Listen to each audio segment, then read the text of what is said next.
السلام علیکم، میں ہوں محمد ندیم رضا۔ آپ دیکھ رہے ہیں میرا یوٹیوب چینل رضا میتھمیٹکس۔ تو ویورز، چینل کو سبسکرائب کیجئے اور بیل آئیکن کو پریس کیجئے تاکہ ہر نئی آنے والی ویڈیو کی نوٹیفیکیشن آپ تک پہنچ سکے، اور اس چینل کو زیادہ سے زیادہ شیئر کیجئے۔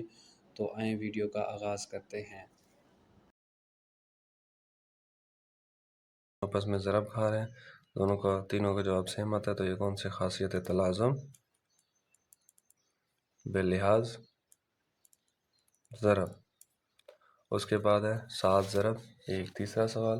تو یہ کون سا ہے؟ 7 کو 1 کے ساتھ ضرب دیں یا 1 کو 7 کے ساتھ؟ تو جواب دونوں کا جواب 7 ہی آئے گا، وہی حقیقی عدد واپس آئے گا، تو یہ اس کا آتا ہے ضربی ذاتی عنصر۔ اگر آپ کے پاس حقیقی اعداد ہوں تو ان کی 3 ہی پاسبلٹی ہو سکتی ہیں، یا تو وہ ایک عدد دوسرے سے بڑا ہوگا، یا اس کے برابر ہوگا، یا اس سے چھوٹا ہوگا۔ یعنی اگر آپ x کو 3 لے لیں، y کو 2، تو x کیا ہوگا؟ y سے بڑا ہوگا۔ اگر دونوں کو برابر لیں تو x اور y برابر ہو جائے گا۔ تو اس کی کون سی خاصیت ہوتی ہے؟ خاصیت سے ثلاثی۔ اس کے بعد ہے اے بی برابر ہے بی، یہ دونوں ضرب کھا رہے ہیں، تو یہ ہے خاصیت مبادلہ بے لحاظ ضرب۔ تو اس کی میں نے مثال بھی آپ کو دی تھی، 3 ضرب 2 اور 2 ضرب 3، تو یہ ہے خاصیت مبادلہ بے لحاظ ضرب۔ اگر اے جمع سی برابر ہو بی جمع سی کے، تو اے برابر ہوتا ہے بی کے۔ یہ خاصیت ہے تنسیخی خاصیت باللحاظ جمع۔ تنسیخی خاصیت باللحاظ جمع۔ اس کے بعد ہے 5 جمع انٹو مائنس 5 برابر ہے 0 کے، تو یہ ہے اس کا جمعی معکوس۔ کیا ہے اس کا جمعی معکوس؟ اس کے بعد ہے 7 ضرب 1 برابر ہے 7 ضرب 1/7، یعنی 7 کا معکوس کیا ہے؟ 1/7۔ اس کا جواب کیا آتا ہے؟ 1، کیونکہ ضربی ذاتی عنصر کیا ہوتا ہے؟ 1 ہے، تو یہ کون سی خصوصیات ہے؟ ضربی ذاتی عنصر۔ اس کے بعد ہے 10واں پورشن کہ اگر اے بڑا ہو بی سے، اس کا مطلب ہے یا تو اے سی سے بڑا ہوگا اور بی سے چھوٹا ہوگا، بشرط یہ کہ سی کیا ہونا چاہیے؟ 0 سے بڑا ہونا چاہیے۔ تو یہ بھی ہمارے پاس کون سی خاصیت ہے؟ ضربی خاصیت، کیونکہ یہ ہمارے پاس ضربی خاصیت کس کی ہے؟ نا برابری کی، کیونکہ اس میں برابری کی علامت استعمال نہیں ہوئی ہے، تو یہ ہمارے پاس ہے نا برابری کی خاصیات باللحاظ ضرب۔ اس کے بعد سوال نمبر 2، مندرجہ ذیل خالی جگہوں میں حقیقی اعداد کے استعمال کی گئی نشاندہی کریں خصوصیات کی۔ تو یہ ہے اس کا سوال۔ تو یہاں پہ دیکھیں 3 کس کے ساتھ ضرب کھایا ہے؟ 3 y کے ساتھ اور نفی x کے ساتھ۔ تو یہ کون سی خاصیت ہے؟ خاصیت ضربی عمل کی خاصیت تقسیمی بے لحاظ تفریقی، یعنی ضربی کی خاصیت ہے کون سی ہے؟ تقسیمی۔ تقسیمی معنی ڈسٹریبیوٹ کرنا، الگ الگ ہو جانا۔ تو 3 ان دونوں کے ساتھ تھا، تو الگ الگ دونوں کے ساتھ کیا کھا گیا؟ ضرب بھی کھا گیا اور الگ بھی ہو گیا۔ خاصیت کون سی ہے؟ تفریقی، کیونکہ یہ درمیان میں اس کے تفریق ہے، تو بعد میں کیا ہو رہا ہے؟ یہ جمع۔ تو ضرب عمل کی خاصیت تقسیمی،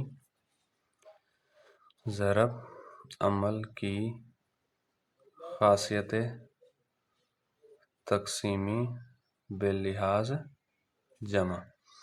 اب یہ جب ضرب کھا گیا، تو اب دوسرا اس کا پارٹ ہے کہ اس کی دوسری خاصیت کون سی ہے؟ خاصیت مبادلہ باللحاظ جمع کہہ سکتے ہیں اس کو، کیونکہ یہ نفی کا 3x تھا، اس کو کچھ بھی نہیں کیا، صرف نفی کے 3x کو ان کی آپس میں کیا کر دیا؟ جگہ تبدیل۔ جمع کا 3y سینٹر میں تھا، تو یہ آخر میں رکھ دیا، یہ اس کو شروع میں لے، تو یہ ہو گیا خاصیت مبادلہ۔ خاصیت مبادلہ۔ اب 3x اور جمع کا 3x اور نفی کا 3x کینسل، تو باقی کیا بچا؟ یہاں پہ 0 جمع 3y، 0 جمع 3y، تو 0 ہمارے پاس کیا ہوتا ہے؟ جمعی معکوس۔ تو اس لائن کے اندر کون سی خاصیت استعمال ہوئی ہے؟ جمعی خاصیت۔ اب 0 میں 3y جمع کریں تو جواب کیا آئے گا؟ 3y، تو یہ ہے جمعی ذاتی عنصر۔ کہ کوئی بھی عدد زیرو میں جمع کریں پھر دوبارہ وہی عدد آ جاتا ہے، وہ اس کا کیا کہلاتا ہے؟ جمعی ذاتی عنصر۔ تو یہ اس کی خاصیت ہے جمعی ذاتی عنصر کی۔ سوال نمبر 3 ہے کہ حقیقی عدد میں استعمال ہونے والی خاصیت کی نشاندہی کیجیے، یعنی 24 کا جذر جمع 0 برابر ہے 24 کا جذر۔ تو اس کے اندر کیا ہے جی؟ 0 ایڈ ہوا ہے تو پھر دوبارہ وہی آنسر آ گیا، تو یہ ہمارے پاس آ گیا جمعی ذاتی عنصر۔ اس کے بعد ہے -2/3 انٹو 5 جمع 7/2 برابر ہے -2/3 انٹو 7/2۔ اب دیکھیں یہ ضرب بھی ہو رہا ہے اور درمیان میں جمع بھی ہو رہا ہے، تو یہ ہمارے پاس خاصیت آ گئی ضربی عمل کی خاصیت تقسیمی بے لحاظ تفریق، وہی والی جو ہم نے یہ ڈسکس کی تھی۔ ضربی عمل کی خاصیت تقسیمی بے لحاظ تفریق، دونوں کیا ہے؟ نفی کی علامت ہے، تو یہ آ گیا ہمارے پاس بے لحاظ تفریق۔ اسی طرح پائی جمع -پائی برابر ہے 0 کے، تو یہ ہمارے پاس آ گیا جمعی معکوس۔ جیسے اوپر والے حصے میں کیا تھا؟ 0 میں 3 بار جمع کیا تھا۔ اب ہے 3 کا جذر ضرب 3 کا جذر، تو یہ ہمارے پاس کیا خاصیت ہے؟ بندش بے لحاظ ضرب، خاصیت بندش بے لحاظ ضرب۔ 3 کا جذر بھی حقیقی عدد ہے، غیر ناطق ہے، لیکن ہر غیر ناطق اور ناطق عدد کیا ہوتا ہے؟ حقیقی عدد۔ تو 3 کا جذر کیا ہے؟ حقیقی عدد۔ تو دونوں حقیقی عدد آپس میں ضرب کھا رہے ہیں، تو خاصیت بندش بے لحاظ ضرب، دونوں ضرب کھا رہے ہیں تو اس کا جواب بھی اسی حقیقی عدد کے اندر ہوگا، تو یہ اس کی ہوتی ہے خاصیت بندش بے لحاظ ضرب۔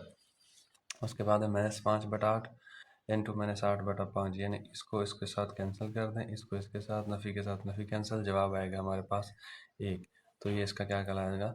ضربی معکوس۔ ضربی معکوس کہ کوئی بھی آپ کے پاس عدد ہو اس کو اسی عدد کے معکوس کے ساتھ ضرب دیں، اگر جواب 1 آ جائے، کیونکہ ایک ہی حقیقی عدد کا ضربی معکوس ہوتا ہے اور صفر اس کا کیا ہوتا ہے؟ جمعی معکوس۔ تو اس کا جواب 1 آیا، تو یہ اس کا کیا کہلائے گا؟ ضربی معکوس۔ اگر ہم اس کو جمع کرتے تو جواب 0 آ جاتا، تب اس کا کیا کہلاتا؟ جمعی معکوس۔ تو یہ تھی ایکسرسائز 2.2۔ امید ہے آپ کو سمجھ آئی ہوگی۔ اسی کے ساتھ ہمارا آج کا ٹاپک ختم ہوا۔ اللہ حافظ۔